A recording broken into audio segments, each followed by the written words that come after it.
There is a specific kind of anxiety that most people never quite name. It arrives quietly, usually somewhere between waking up and fully becoming conscious. Before you've checked your phone, before the day has asked anything of you, it's already there, a low, background hum, a mental arithmetic that happens almost automatically. Rent, car payment, subscriptions, groceries, the thing you put on the card last week, the thing due at the end of the month.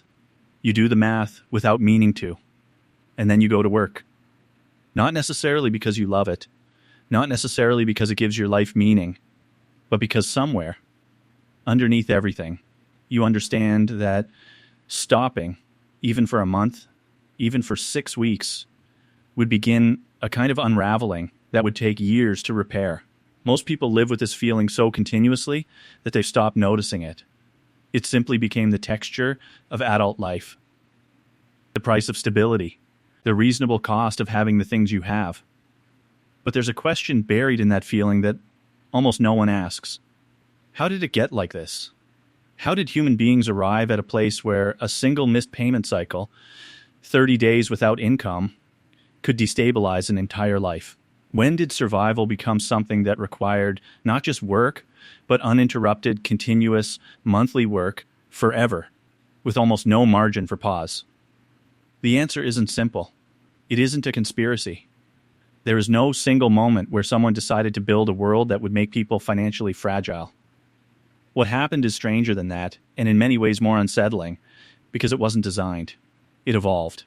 Multiple systems, each rational on its own, each improving something real, quietly assembled themselves into an architecture that most people now cannot step outside of, even temporarily, without genuine fear.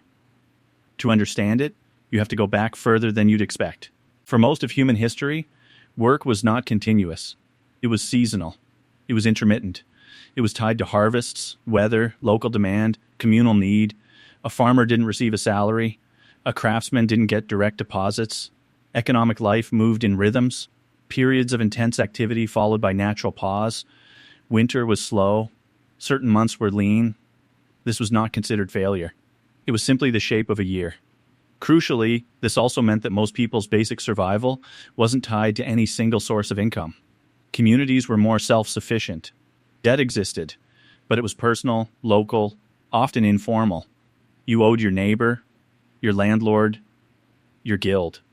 The consequences of a bad month were real, sometimes severe, but they were negotiable in a human way. You could talk to the person you owed, you could delay, you could trade labor, you could ask for time. Then, something shifted, and it shifted so gradually that the people living through it rarely recognized what was changing. The Industrial Revolution didn't just change how things were made. It changed the fundamental relationship between human beings and time. Factories required consistency. They needed workers to arrive at the same hour, perform the same function, and return again the next day. The irregular rhythms of agricultural life were incompatible with a machine that ran on schedule. And so, to attract and retain workers who had previously organized their own time, factories began offering something relatively new: a predictable, recurring wage. The weekly wage. Then, as jobs became more specialized and workers became more essential, the monthly salary, a fixed sum, paid on a fixed date in exchange for your reliable, uninterrupted presence. It was, genuinely, an improvement for many people. Stability replaced uncertainty. A family could plan. A child could be fed on a predictable timeline. The chaos of seasonal income gave way to something more manageable. This is not a small thing. Millions of people experience this transition as progress, because in many immediate and material ways, it was. But something else was also happening, quietly, in parallel. As salaries normalized, so did everything designed around them. Landlords in industrial cities began structuring rent on monthly cycles, because their tenants were now paid monthly. Suppliers began offering payment plans calibrated to pay schedules. And then, in the early 20th century, something arrived that would change the psychological and financial architecture of modern life more than almost anything else. Consumer credit. Before widespread credit, if you wanted something, you saved for it. The timeline of desire was limited by the timeline of accumulation. But credit inverted this completely. It allowed you to have the thing immediately, the house, the car, the appliance, and pay for it across months, years, decades. This felt like freedom. In some genuine sense, it was. People could access assets and quality of life that would have been impossible under a pure savings model. But credit also did something subtle and structural. It committed your future income before you'd earned it. The moment you signed a mortgage, you weren't just buying a house. You were promising a bank a portion of every paycheck for the next 25 years. The moment you financed a car, you weren't just acquiring transportation. You were attaching a monthly obligation to your income that didn't care whether you were sick, burned out, or simply needed to stop for a while. Your future self, who didn't yet exist, had already made commitments. And then the subscription model arrived, first as a convenience, then as an assumption. Streaming services, software, insurance, gym memberships, cloud storage, meal kits, phone plans. Each individual subscription costs almost nothing. The genius of the model is precisely that. No single charge feels significant. But together, they create a permanent monthly floor, a base level of expenditure that exists whether you're working or not, whether you're thriving or not, whether you want any of it or not. And here's where the system becomes genuinely interesting to study, because at no point did anyone force you into it. Every step felt like a choice. The mortgage was your decision. The car payment was your decision. The subscriptions were your decisions.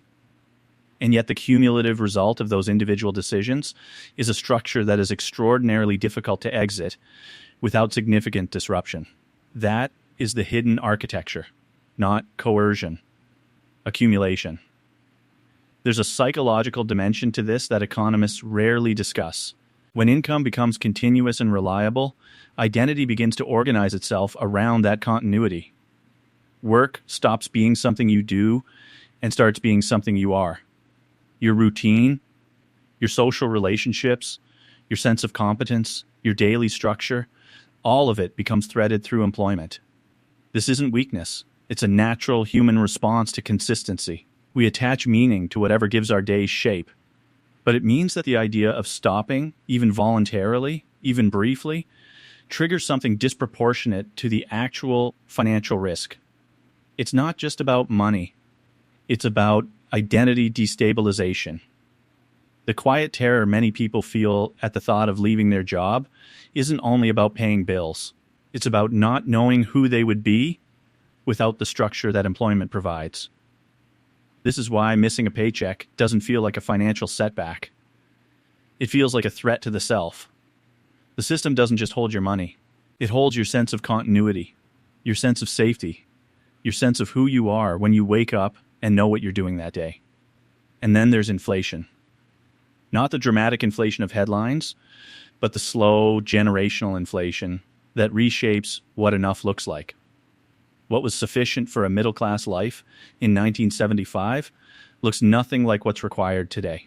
Not because people became more wasteful, but because the baseline shifted. Housing costs, education, healthcare, childcare. The categories that represent genuine, non-negotiable human needs became progressively more expensive relative to wages. And so even people who were careful, who saved, who made reasonable decisions, found that the margin between their income and their necessary expenditure quietly narrowed. The buffer, the space between what comes in and what must go out, became thinner across generations, even as lifestyles appeared to improve.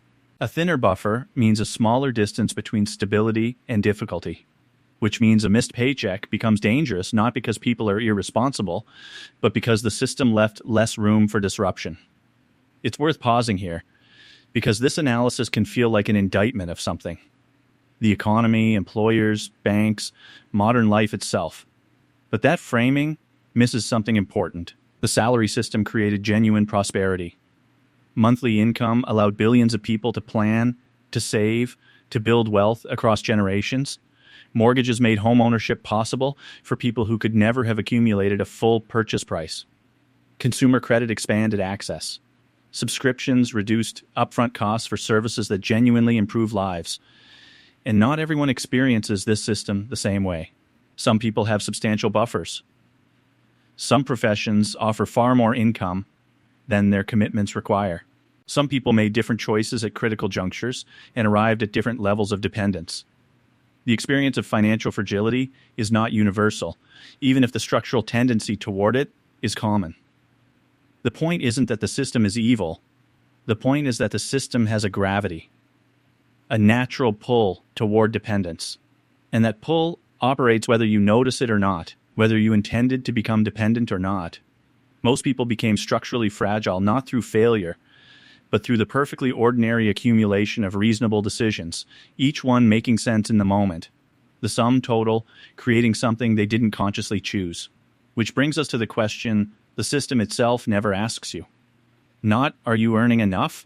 The system asks that constantly. Not, are you being productive? You'll never stop being asked that. But simply, how long could your life continue, undisturbed, if your income stopped tomorrow? For most people, the honest answer is somewhere between weeks and a few months.